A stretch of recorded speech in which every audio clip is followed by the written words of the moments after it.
In my denomination, there once was a pastor who was a bit of a legend. He was known as an incredible preacher. He had a photographic memory, and he grew a very large congregation, from a church that was nearly dead. There was even a building named after him at a seminary, which I won't name. But there was a dark side to this man. His staff lived in fear of him, and he had the reputation of being a bully to them.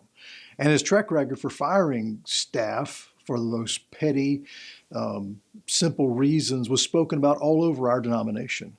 But he loved the spotlight and promoted himself at every turn.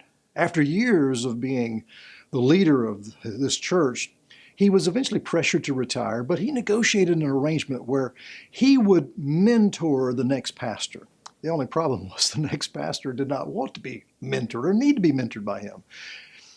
And so when he found out about this man's horrible reputation, he said, "No, thank you." And so the new pastor, with the help of the church leaders, were able to kind of minimize the former pastor's influence. As this aged man realized that he was losing both his access to attention and power over the church, he lashed out at the church and the new pastor. He set up a newsletter when that was a thing and began to send it out to church members. And in this weekly document, which was usually filled with vitriol and sarcasm, he would evaluate the new pastor's sermons and actions and criticize the new direction of the church. Eventually, the church members had enough of him, and they began to turn on him, and they ignored him, which caused this little man to grow even more angry and strident. He was eventually removed from the roll of the church and died an angry, sullen old man. So what was his problem? Well, to put not so fine a point on it, he was a narcissist. This is the topic of the video today: how to know if your pastor is a narcissist.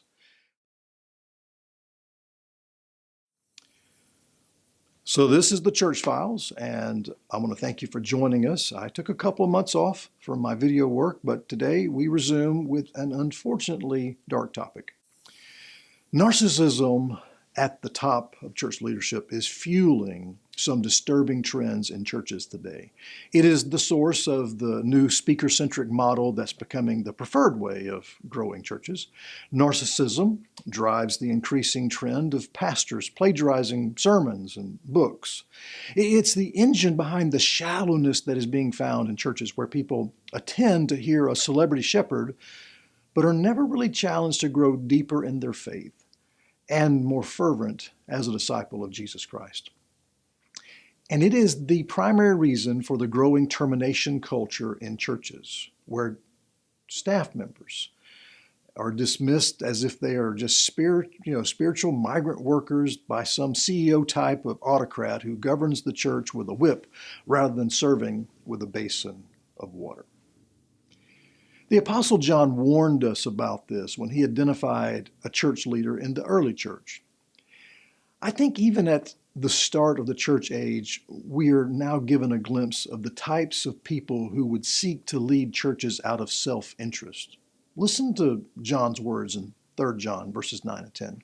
"I wrote to the church, but Diotrephes, who loves to have the preeminence among them, does not receive us. Therefore, if I come, I will call to mind his deeds which he does, prating against us with malicious words. And not content with that, he himself does not receive the brethren, and forbids those who wish to, putting them out of the church." You see, Diotrephes loved attention.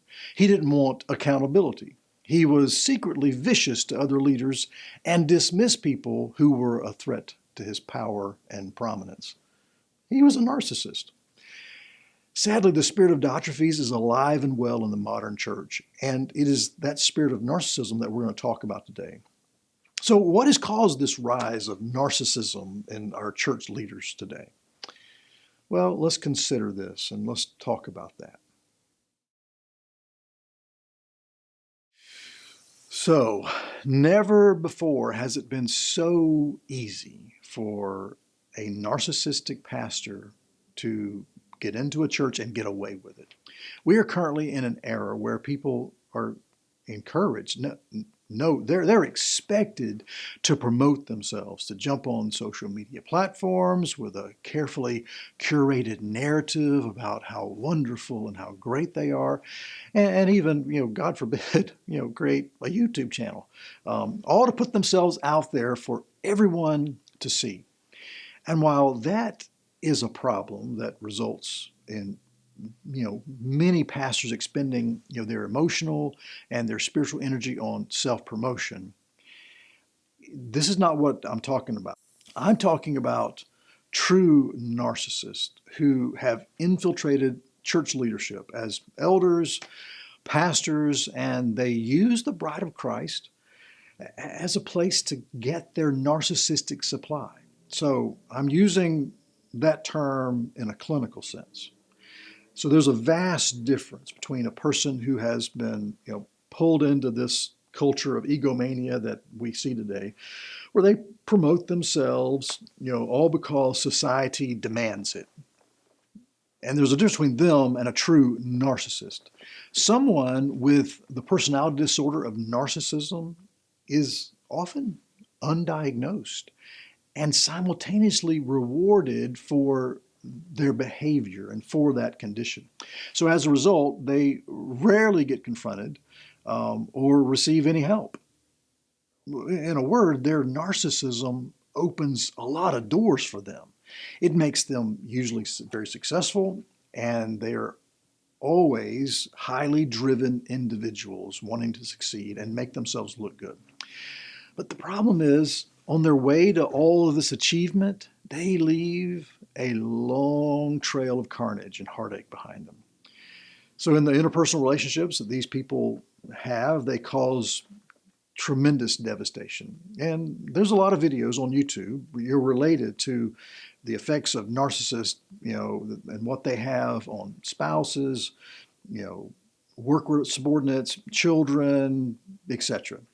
But when it comes to churches, someone with narcissistic personality disorder, they bring very particular effects because they create this toxic environment which serves them and not the church. Now, maybe you're asking, why the church? I mean, aren't pastors supposed to be humble and focused on the Lord and focused on serving others? One would think so, but there are several reasons why narcissists are hiding in plain sight and even flourishing in church leadership. First, the philosophy of pragmatism has found a foothold in many, many churches today and has become actually the preferred pathway of church growth. So when I say pragmatism, it's basically this: if it works, it must be good. So churches become very secularized in their operations and pragmatic in their approach to growth, and they rationalize away the damage and toxicity of narcissistic leaders. In other words, as long as the narcissist brings success, it doesn't matter how it comes. If it works, great. Therefore, they're often rewarded with immunity from the consequences. And so the damage is excused away, and it's looked at as simply being the cost of doing business and having a growing church with an effective leader. This is primarily why narcissists are rarely confronted and almost never get help, because they're successful, and people are like, well, okay, as long as they're successful, who cares what the problems are? The next reason why, for the growth of narcissistic leaders in churches is that these people tend to target career choices where they get the most narcissistic supply. That's the attention they're craving. It's interesting to note that the top career choices of those who are considered narcissists are usually things like politicians, coaches, teachers, clergy, law enforcement, entertainment, basically any profession where they can be spotlighted and can have power over other people. And they just hide in plain sight, and the very nature of the profession provides them with what they crave most: the ability to control their image and receive attention. So the third reason for our culture, embracing this is that it's become this greenhouse for narcissistic leaders to flourish. And this environment it's approved in our culture. This self-promotion where social media pressures, people to present, some carefully curated view of who they are is acceptable, but it's almost always fake. As a result, now everyone has interesting lives. We all eat exotic foods that we take pictures of. We present compelling narratives of our experiences, and we highlight the very best version of ourselves for the world to see. All for what? Attention, to gain likes, to have more followers. So what we do. So we've become this personal public relations culture where we learn how to promote a fake view of ourselves while hiding the real person behind this carefully constructed facade. So how this pertains to the leadership of the church is that this new phenomenon of celebrity shepherds is rearing its ugly head, and narcissists are attracted to that. And sadly, this seems to be what a lot of Christians are clamoring for, a celebrity in the pulpit, because that seems to be one of the core values of our modern culture, celebrity. Thus, there's a long line of narcissists who are looking for ways to meet their desires, and they see the pulpit as a place to do it. Here's some of the general characteristics of a narcissist. First of all, they lack empathy. They don't really care about anybody else. 2, they are skilled manipulators, and they will make you think they care about you, but they really don't. Number 3, they have recognizable patterns of relational interactions, and we'll talk more about that pattern with pastors a little bit later on. Number 4, they think only of themselves. That is, their focus is themselves. Number 5, they evaluate people in terms of their usefulness to them rather than for the relationship. Number 6, they feel entitled to use people, to claim other people's accomplishments, and to have special privileges that other people don't have. They're a very entitled group of people. Number 7, they often play either the victim or the hero.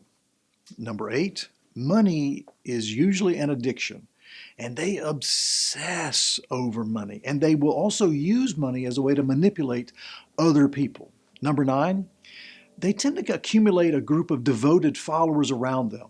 This is called flying monkeys, and we'll talk more about them. But they refuse to be held accountable for their mistakes or to answer for things their failures, and they won't accept responsibility for their actions. Now they will apologize.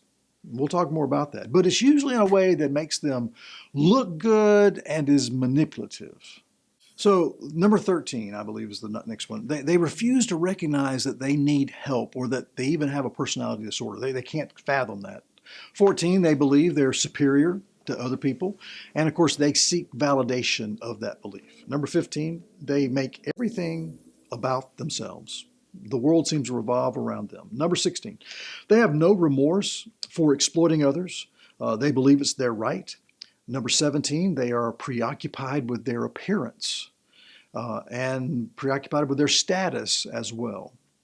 18, relationships are formed out of self-interest and not to help other people or because of the other person. Number 19, they have no problem with lying.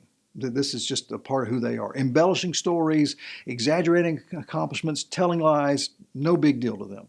Number 20, their image is supreme. It is all important for them. 21, they tend to cultivate a personal mythology to intimidate others or manipulate others. Think of the wizard in The Wizard of Oz. 22, they are internally fragile and are frightened that people will learn about who they really are. Pay no attention to the man behind the curtain kind of a deal. 23, they form shallow relationships. There's no depth there because they're afraid to be vulnerable. They don't want people to know who they are.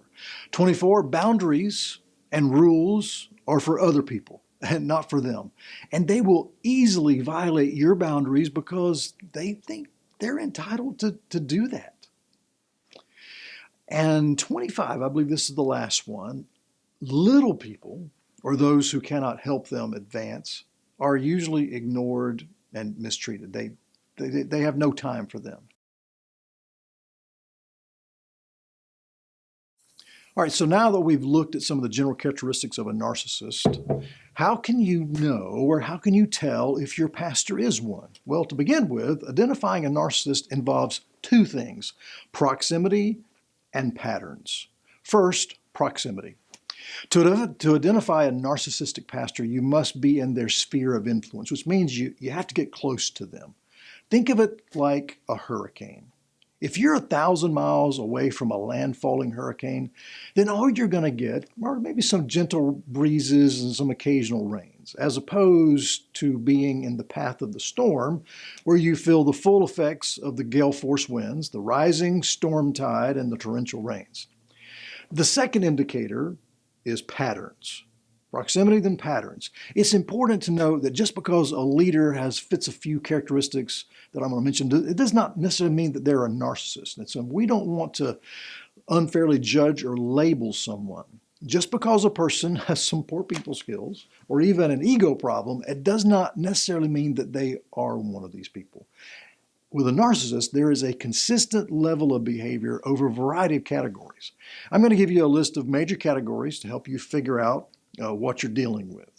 So here are the categories: communication, power dynamics, boundaries, interpersonal relationships, everyday life events, and their image. There is a lot that could be said about each of these categories, but I will only share a small amount on each one of these, just to give you kind of an idea of what I'm talking about. In subsequent videos, though, I'll look deeper into each one of these categories. So the first is communication. And this is a very broad topic, and this can include things like how they speak from the pulpit, how they address church members, their communication with staff members. Again, we're looking for patterns in their communication. In terms of how they speak from the pulpit, you may see a pattern of them promoting themselves. They will often tell stories about themselves, and they'll refer to actions they have taken which make them out to be heroic or victim, or they're deeply spiritual, or they're exceedingly giving. And they'll often find ways to insert themselves into the biblical narratives or the text, which is called narcissism. Furthermore, in their preaching stories, they will often change over time what they say from the pulpit, and it may oftentimes seem too good to be true. One thing to note is this: in their stories, they're going to be about them, and they're often going to portray themselves, as I mentioned, as the hero or the victim. Now, regarding their interpersonal communication with people, it's almost always used to either manipulate or intimidate or deceive others. Some examples of this are how they will consistently remind people of how powerful they are or what their position is in the church. They'll speak down to people whom they do not respect or believe that they're of a lower status, such as the cleaning staff and church members who are poor and lack influence. They have no problem also blaming others when things go wrong, both privately and publicly. They will lie when it suits them, such as making promises to staff members that they never intend to keep, or, starting a damaging narrative about people whom they're attempting to isolate or eliminate, from the church. Remember, these people are very skilled communicators, which is usually their greatest strength, but will also end up being their greatest weakness, and often their undoing, because their lies will come home to roost. Now, they'll tell so many stories about themselves and continually speak about themselves and talk in unchristian patterns that over time people will begin to put all the pieces together and they'll see this pattern emerging. Number two, power dynamics. So the narcissistic pastor uses power dynamics to control people and advance themselves. They're addicted to power and control and have a desire, to control people and have power over them through administrative processes of the church. Some of the patterns that will emerge is that they will often work to erase checks and balances and accountability structures.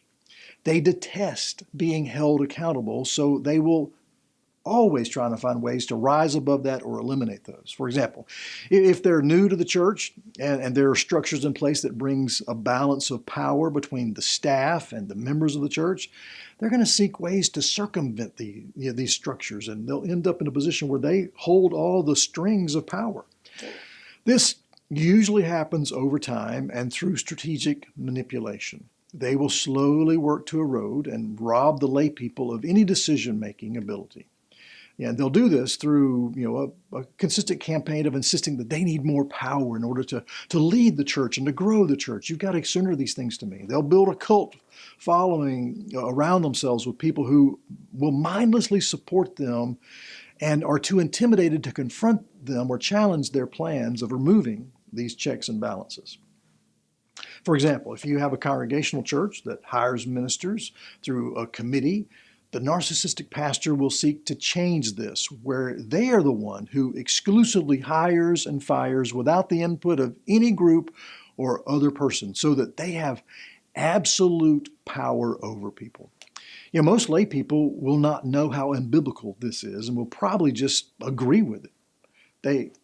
These people may use language that constantly remind the staff and the lay people that they are there as God's representative and they should never be challenged because God told them to do these things. They use a lot of God language. This is what these people do. They use power to manipulate and control. And once they have power, then they will rule over the church and over the staff through fear and intimidation.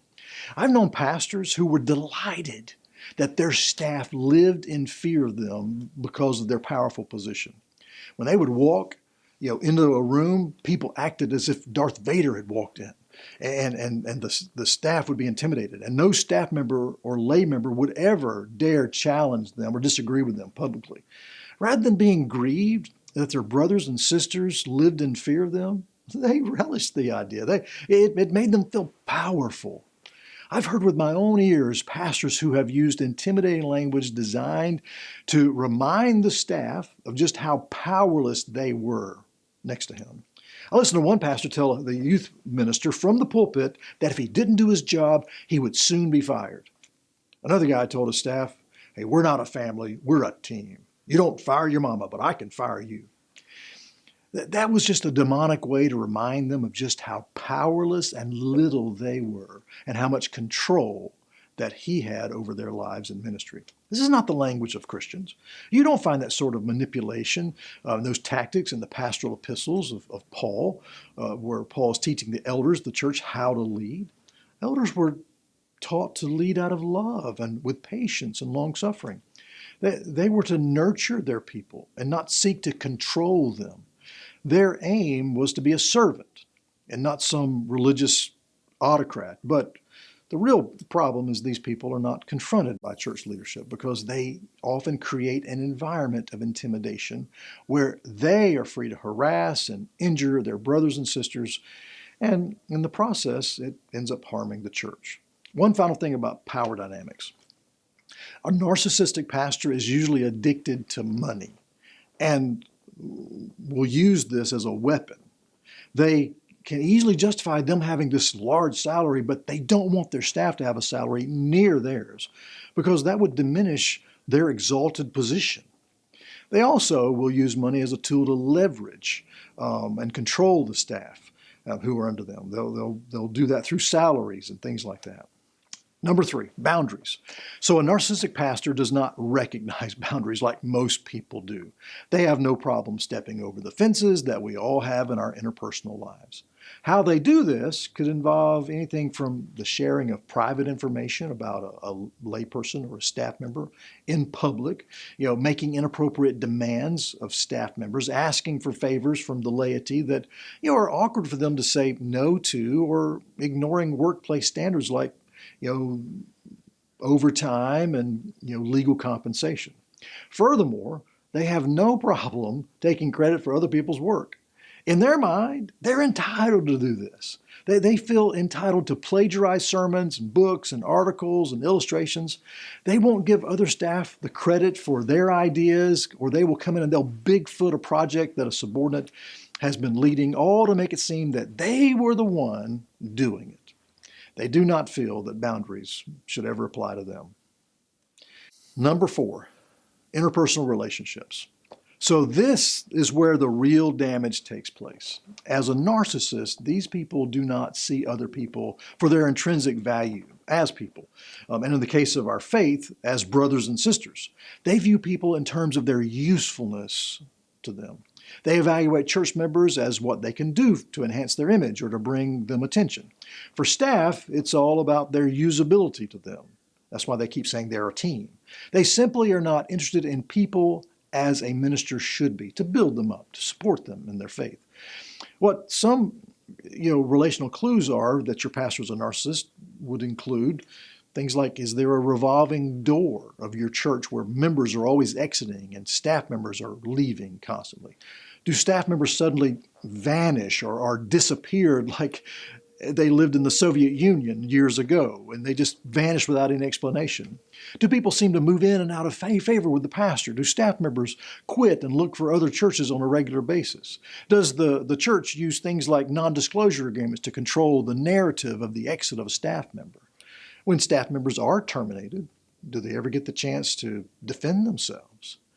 If a staff member leaves on his own, are they brought up in front of the church and made to tell that the congregation, hey, this was my idea. It wasn't the pastor. I'm the one, I'm leaving. It's all about me. It has nothing to do with him. So look for patterns in these relationships. So, for example, do people who are poor or have a lower social status ever seem to have an association with a pastor? Probably not. Since a narcissistic pastor has no loyalty to anyone but themselves, they also have no difficulty moving through a series of staff and lay relationships. Remember, they see people as objects to be used and exploited, and they don't have normal relationships. They don't see people in terms of friends or buddies or brothers and sisters, fellow ministers, but rather as objects and tools to be exploited and then discarded. When they do make investments in relationships, it's because there is something in it for them. However, when that usability stops or this person becomes a liability, they quickly abandon them. They refuse to expend their energy on defending them or investing time and energy in them. There's no point in doing that. There's a lot here. I'm only scratching the surface in terms of relational dynamics with a narcissistic pastor. There's a ton that we could talk about. In another video, we will. But I just want to help you understand their patterns to their behavior with relationships. Number 5, everyday life events. Now, most of us take everyday life events in stride, but not the narcissistic pastor. To them, these events are golden opportunities to talk about themselves and promote themselves and get attention. This may seem weird, but often when life events happen, that most of us just kind of move through, well, they want everyone to stop and pay attention to them. So let's say they have a parent in a nursing home. Most people just deal with that situation quietly, but not the narcissistic pastor. They want to talk about this as if they're the only one who's ever had to deal with this and how hard it is on them, and it's just really terrible, and they'll talk about it over and over again. Even positive events like birthdays and anniversaries and employment milestones are a big deal to them because it brings them attention. It's not unheard of for them to throw themselves a party, that the whole church has to be a part of, all to get attention. That's really very common for them. When it comes to their employment anniversary, for example, they will often repeat the narrative of how they came to the church and just how bad things were at the church before they arrived and how they came to rescue the church. One curious life event that's particularly difficult for the narcissistic pastor and the church is retirement. These people often find it hard to retire or to leave. Since their life has been spent building up this platform that highlights them, they don't want to lose the attention and the power. Also, most of these people have nothing outside of ministry. They have no hobbies, they have no interest, there's no new territory that they want to explore. When they do finally get ready to leave, often they want to control who the next person is that's following them and to have a say in their ministry. My denomination has seen so many disasters where some old narcissistic pastor refused to step aside for the new generation. Not only did they not want to lose the image-stroking platform, the power over people and money, they also couldn't fathom that anybody could lead like they could. Secretly, these people are terrified of retirement. It almost never ends well with these people. To them, not having an adoring crowd to fawn over them is the greatest fear that they have. And retiring and losing all their narcissistic supply is horrible. So they hang on too long and often destroy the churches that they've built. It's really, really sad. Number 6, their image. For the narcissist, image is everything. Remember the wizard in The Wizard of Oz? Well, he had constructed this intimidating mythology about himself with this terrifying image. It was how he controlled the people of Oz and made people serve him. Narcissistic pastors are the same. They obsess over their image, their title, how they dress, how prominent their image is in the church, and we see patterns here. Let me ask a few questions for you to consider. Does your pastor insist on people calling them never by their first name? So if they wrote a book, is their picture on the cover of the book? Are there pictures of them all around the church or all through the church media promoting them? Does it seem they're working really hard to make sure that when people think about the church, they think about them, and vice versa? How do they dress? Now, I asked this about their dress, but I want to be careful here because, admittedly, this is a difficult one. But dress is how you project yourself. And many pastors will try to dress appropriately nice, but for the narcissistic pastor, they take this to an extreme. They have no problem wearing $2,000 sneakers or $500 t-shirts or $10,000 handmade suits, etc., etc. The purpose of their clothing and all the accoutrements is to call attention to themselves, not to just look nice and be respectful. I asked the question about what your pastor wants to be called or how they want to be addressed. And this is a big clue for if your pastor is a narcissist, because they are usually big on titles, because they don't ever want to be called by their first name.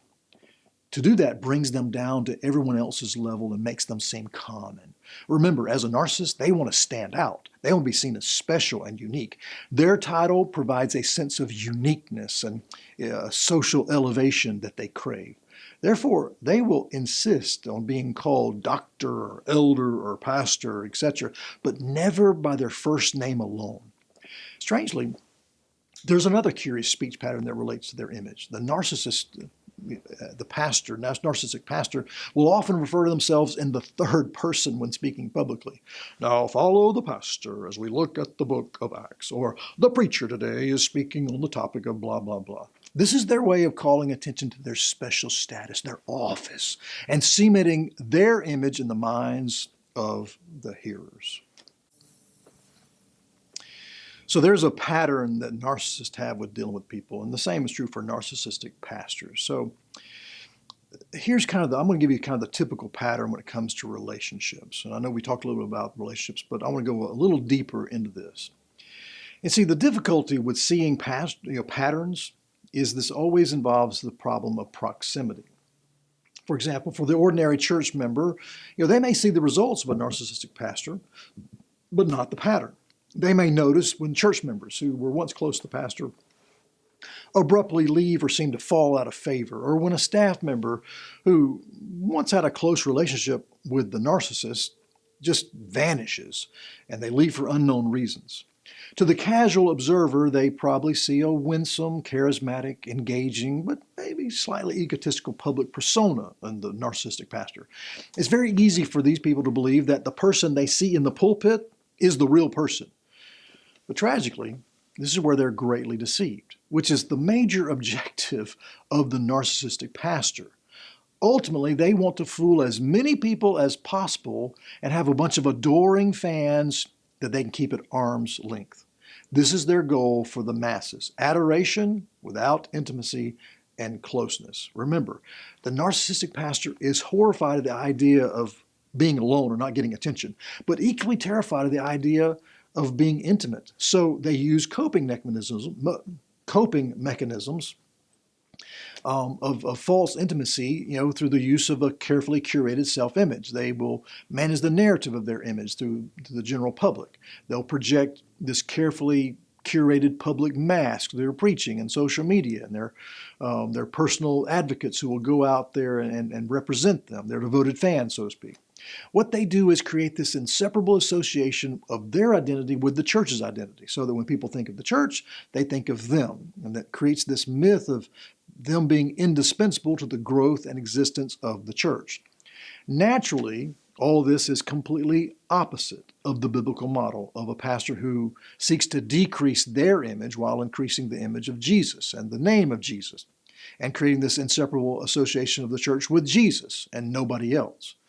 For the group of people who must work closely with the narcissistic pastor, the strategy of engagement is vastly different than from the ordinary church member. Tragically, those who are pulled in close or must work with this person, in close proximity, are often the most damaged victims of narcissistic pastoral abuse. For them, a toxic pattern is all too real and usually comes very late in the game when they realize it.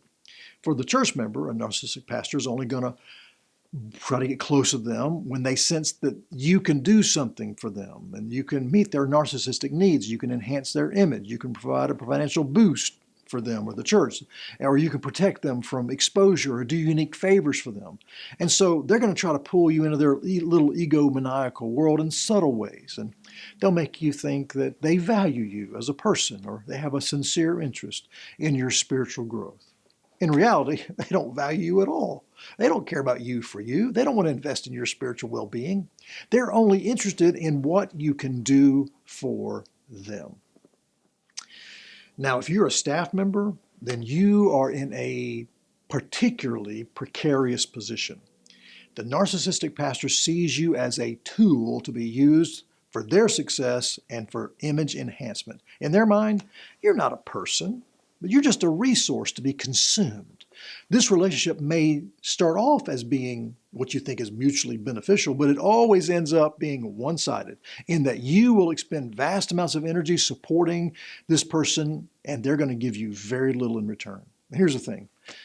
As long as you're adding value to their life, you're making them look good, you're providing for their narcissistic needs, you're safe. But if that stops, or if you become inconvenient, then disaster and heartbreak is in your path. Trust me. So here's the typical pattern that you're going to see with narcissistic relationships, and the same is true for a narcissistic pastor. And so as we look at this, just listen to the stages that the relationships tend to go through. So here's the pattern that emerges. Number one, the first thing is what's called love bombing. This is where they shower you with praise. They try to draw you in because they see you as a potential source for meeting their narcissistic needs. And if you're a church member, like I said, they're going to begin to do things for you. They're going to begin to hang out with you. They're going to text you, call you. They're going to invite you to accompany them on special occasions. They're going to make you feel really special. This is because they see you as someone who can do something for them. You can enhance their image, by them claiming you as a friend, or maybe you can do special things for them, like give them season tickets to sporting events. Maybe you can boost the budget because you've got money. They only make investments in other people when they feel that there's going to be a greater return on their investment. If you're a staff member, well, they're going to start showering you with attention. They're going to talk about you publicly. They're going to take you to lunch and do all kinds of things with you. They're going to promote you quickly. But remember, all of this is just to make them look good. And they know that you can do things that can enhance their ministry. And they're going to make you feel like the most special person on staff. This is all a strategic ploy. Everything the narcissistic pastor does is by design because they're looking for the payoff in the future. So after love bombing comes distancing. And so after a time, all the love bombing kind of stops. And they begin to push away. Now there's a lot of things that can trigger this. It could be boredom.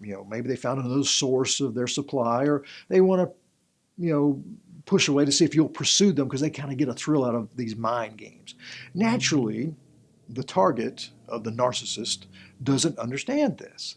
And so they'll probably begin to pursue the narcissist and begin to, give them attention, which they really like. And so during this phase, they're going to do things like devaluing you and speaking less frequent to you and putting up walls between you, and they may be harsh towards you, and they're going to withdraw attention. there's a perceptible cooling off the relationship, and you won't understand it. You're going to go, what is going on? What did I do? You may even start blaming yourself for this. So this is all part of the game that they play. And it's during this time that you're going to get your first exposure to what is called flying monkeys, which is a reference, again, to the Wizard of Oz. Now, the ones who emerge during this time are generally going to be kind of mindless, kind-hearted defenders of the narcissistic pastor. They're going to come out when you're looking for answers as to what's happened, and you're asking questions, and they're going to give you answers. They're going to defend the narcissistic pastor by saying things like, "Oh, he's just tired. Oh, he really does love you. Well, he probably has a lot on his mind right now, but just give him time. You're still close." They're loyal to him because they don't know him. They only know the carefully crafted image that he's constructed that they've fallen in love with, and they're going to defend him, to you. Well, then there's rejection. This is the third thing. This is when all the love bombing stopped and the pushing away. Now they reject you. They send you away. And this could be because they've got a better supply, they think. They're just tired of sustaining the relationship. They want to move on to something else. Whatever the reason, regardless of that, this is where the real abuse and damage takes place. So they reject you, and almost always without any explanation as to why. And so you blame yourself. And you may even confront them, but they'll gaslight you. They'll say, well, it was this or that. And it's just usually petty reasons that make no sense whatsoever. For the church member, this cutoff, when it happens, and they, to you, things happen like you get removed from committees, or, they may even say, hey, look, I think it's probably best you go to another church. For the staff member, this is a really dangerous time. Often it ends in your termination.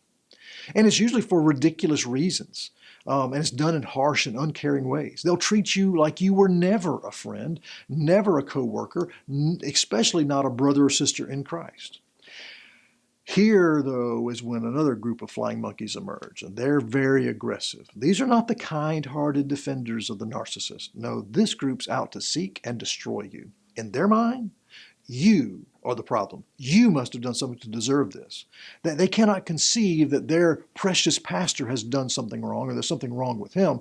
You have to be the problem. He may have even told them that you're the problem. These people will confront you openly and sometimes attack you anonymously. They're going to spread rumors about you.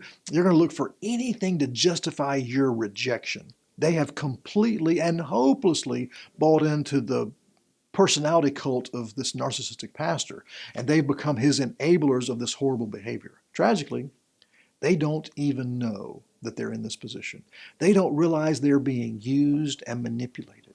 They think they're being a loyal Christian and that the pastor's loyal to them, but he's not. They think that this dedication is admirable and even spiritual, but it is really just the result of some carefully crafted recruitment campaign that's drawn them in. And so they will justify their allegiance by telling themselves things like, hey, I have to protect the pastor. This is God's anointed. I have to hold up their hands like Aaron and Hur did for Moses. I'm there for him. I've got to help him. Well, after all of this damage comes the next phase, which is called reconnection. It's curious this happens because they want you back. The narcissist does. And so at some point, they're going to try to reclaim you. And this time frame varies, but rest assured, they're working this strategic plan both to reclaim the narcissistic supply they lost and also to improve their image at the same time by styling themselves as the one who is seeking reconciliation. See, never one to lose an opportunity to promote themselves, the narcissistic pastor will use the reconnection process as a way to make themselves out to be this reasonable reconciler. They're going to share their plans with other people of how they love you and they want to reestablish this relationship, because they want to be there to help you, thus proving just how loving and how spiritual and redemptive they are. See, they're going to make you out to be damaged goods, but they're there to help bring healing to your life. This is all part of their manipulative nature. And they will easily ignore the biblical process for reconciliation, which involves such things as private meetings and not announcing one's good intentions, but keeping things secret. You see, they don't want secrecy in this process because that would defeat their agenda of self-promotion. They want to blow the trumpet of their noble intentions. They want everybody to know what's going on. In short, they will start the process of reconnection out of selfishness. And they always want a bunch of spectators around. So the process of reconnection is kind of as following. There's the first phase was called hoovering. They realize they've lost something of value and they want it back. So this shows, for all their cunning and intelligence, the narcissist is really a stupid person because they don't see the value of people. They fail to see the intrinsic value of their brothers and sisters, and so they'll easily discard them, only to realize later, hey, I lost something. And just like the word hoovering suggests, they want to suck you back in. They want to pull you back into their little world. So what happens during the hoovering process? Well, once they've realized they've lost a good thing, and their source of narcissistic supply and the attention and the good things you did for them, well, they want to bring you back, and they'll start this process. They'll love bomb you again, just like at the start. They may send you a letter. They may, send you text talking about how wonderful things were when you were there and how much you did for them. They may send people with a message about how much they care for you and they miss you so much, and and this was such a good relationship, and they just want to reconnect. They may even apologize. Now, they may say they're sorry, but this is not true repentance. They won't take any actions that's going to harm their image, like standing before a group of people and saying, hey, I was wrong. I should not have done what I did to that person. I shouldn't have sent them away. I shouldn't have fired them. I shouldn't have treated them so shamefully. They're not going to admit to anything. What they will admit to is nebulous things like, well, I mishandled the exit, or, I let an unnamed group of people put me in a bad position, or I'm the victim of spiritual warfare. And this is how they're going to handle the apology. What they're hoping for is that you're going to buy what they're selling, that you're going to accept some meaningless admission to something, nebulous, and that you're just going to say, hey, that's just water under the bridge. What they want is some really quick, cheap apology that looks nothing like the repentance process of Scripture. All so they can run back to their supporters, brag about what they've done, tell everybody how wonderful things are now, it's all back to normal, and they helped you find peace. It was all their idea. Oh, and if you fall in this trap, it's going to be terrible. This is what's called the forgiveness trap. So pastoral narcissists are really good at using guilt and scriptures to manipulate you into doing what they want. One of the greatest traps they use is that they will attempt to get you to reconcile by sidestepping the biblical process of reconciliation. They will tell you, hey, you should forgive me, without them showing any true works of repentance. They won't show any true works of repentance because it would harm their image. And so don't fall for this and stay away from these toxic charmers. Remember, there's a lot of times in scriptures where we have been told we're to avoid dangerous, unspiritual people. The problem is we think that if we avoid people, that's somehow unspiritual. Well, Paul told his readers several times to avoid certain people. And he even named them by name. John, I mentioned before, did the same thing Peter does and Jude does. The sad fact is this. It's extremely rare when a narcissist truly repents. This is why so many counselors will tell people not to reconcile with a narcissist, because they're just using apologies and calls for forgiveness as manipulative traps. Remember, most narcissists are not interested in reconciliation and forgiveness. They only want you back because of what you did for them, and they want to burnish their image by telling people how much they helped you and how great they were at reconciling this whole thing, and they navigated this to make this happen. If you return to their orbit, guess what? The process starts over again. They'll start love bombing you, and then they'll start distancing, and then rejection comes again. They just go through this cycle. So a word of extreme warning right here. When a narcissist figures out that they can't get you back, that's when things really get bad. If you reject their overtures, you see their efforts for what they are, you establish boundaries they can't cross, then bad things are going to happen. Sadly, when the narcissistic pastor finally realizes that they can't recapture you and bring you back into their sick little world, they're going to become vicious.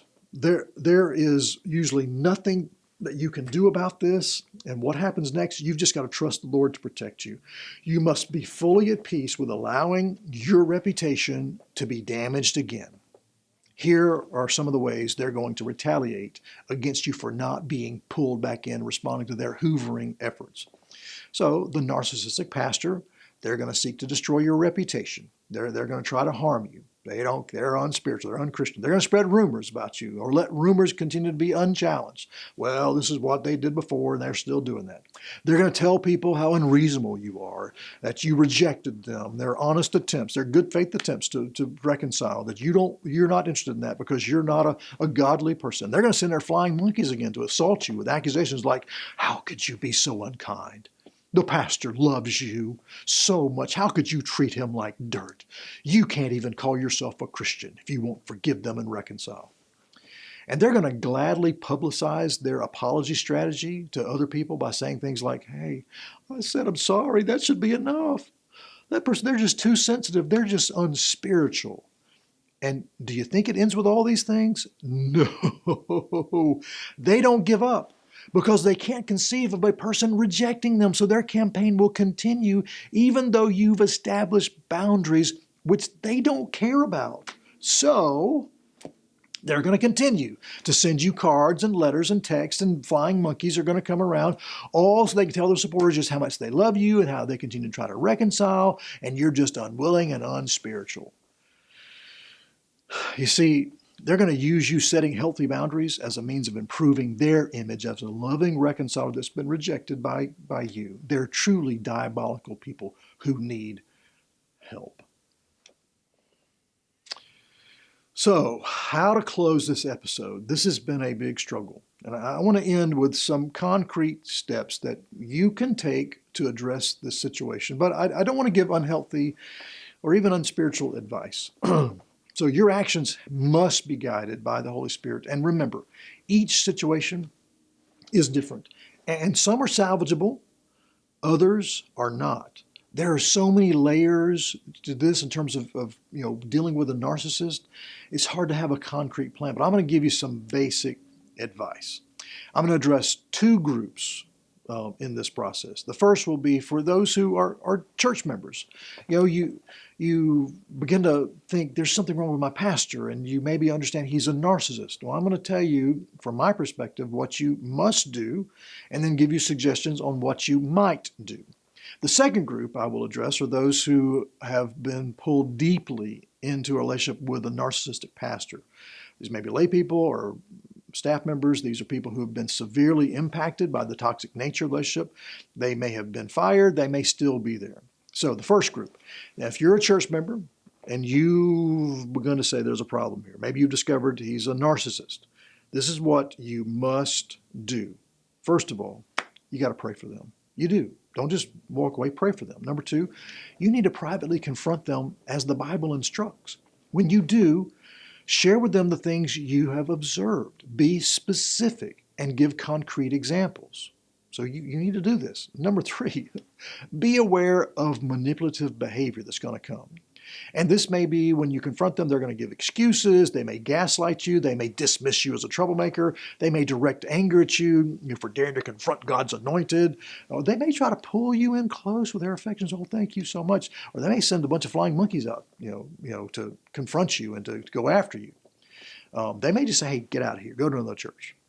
So number four, be aware that there are victims of this person and pray for them. Be aware of these people. Try to help them if you can.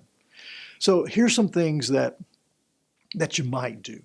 I say might because these may or may not be the right steps for you to take, due to the dynamic nature of each situation.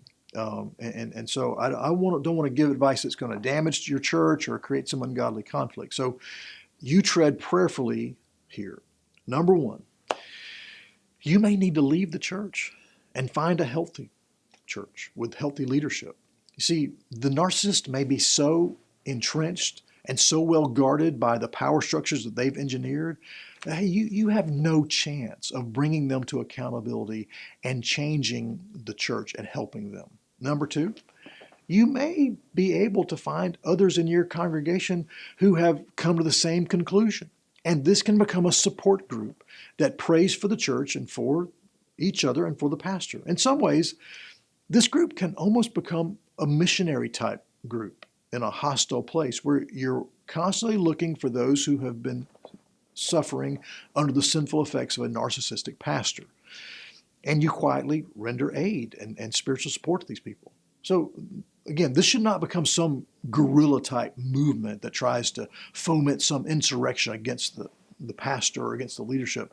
But this group might find an opportunity to speak truth to the situation and to the leadership about the damage that's being done to the church. Be very careful with this one.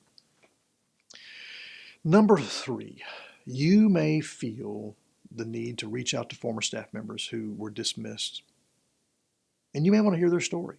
This can be a real ministry of validation for these people who have been fired and shoved out the door by some narcissistic pastor. And they need to know that people still care for them from their former church. They still love them.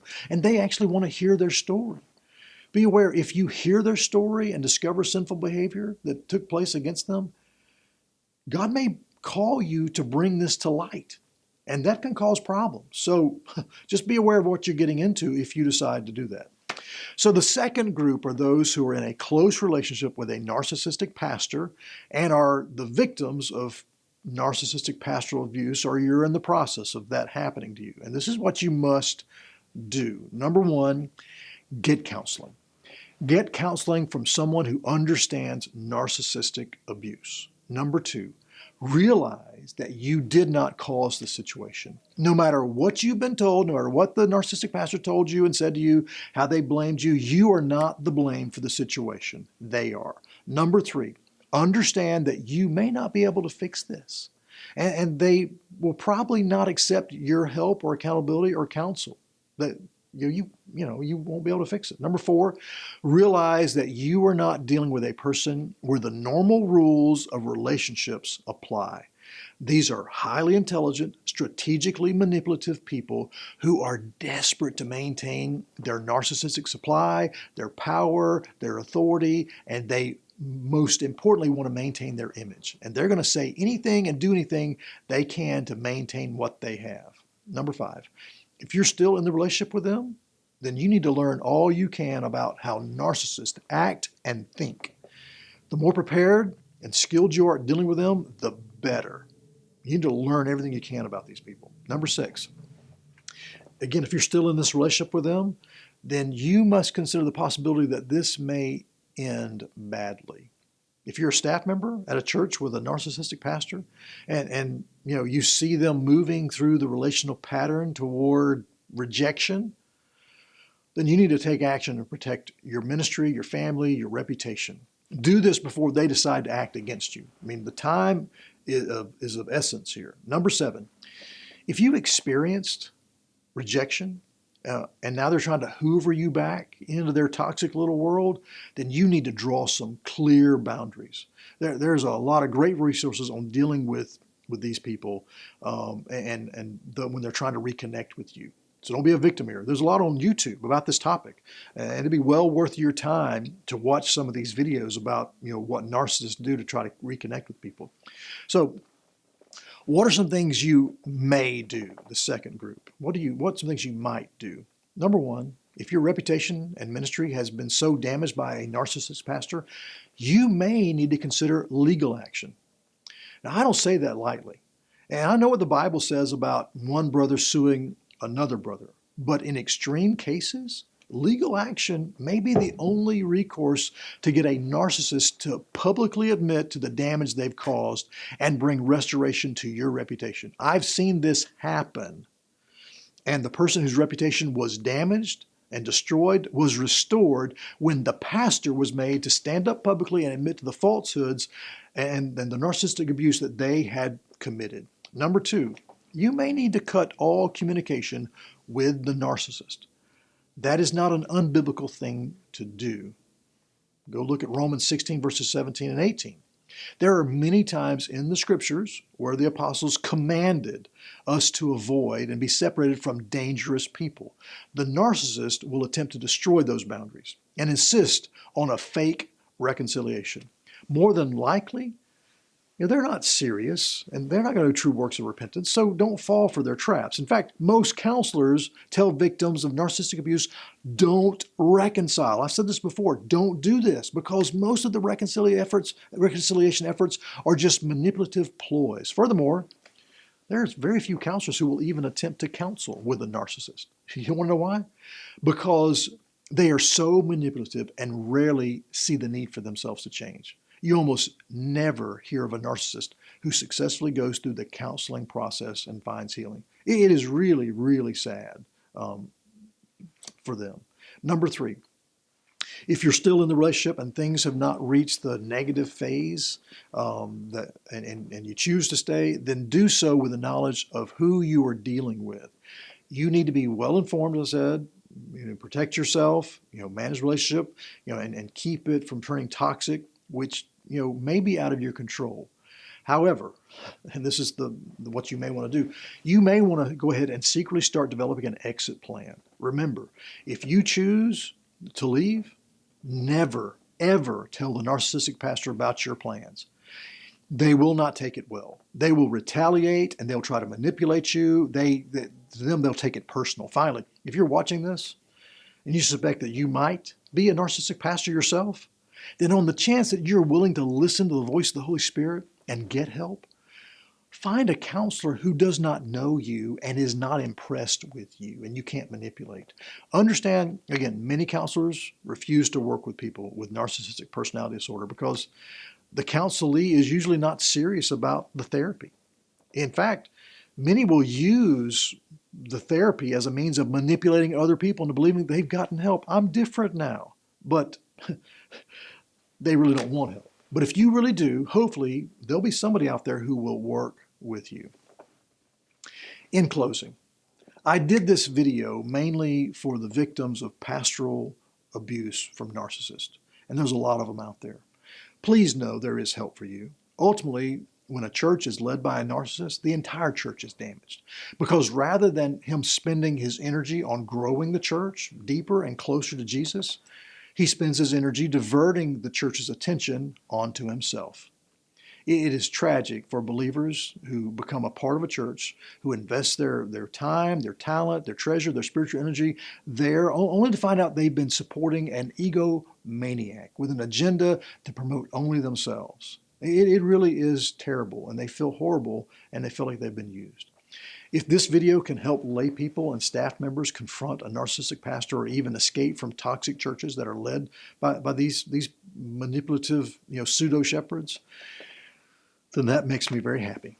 If this video can help churches to do better at spotting bad shepherds before they hire them, or help one that's going astray into narcissism and can put a stop to that and get them the help they need, then this video is a success. I truly hope that what I have discussed today can bring healing and affirmation to those who have suffered narcissistic pastoral abuse. If that happens, I am honored that the Lord has used this effort for that purpose.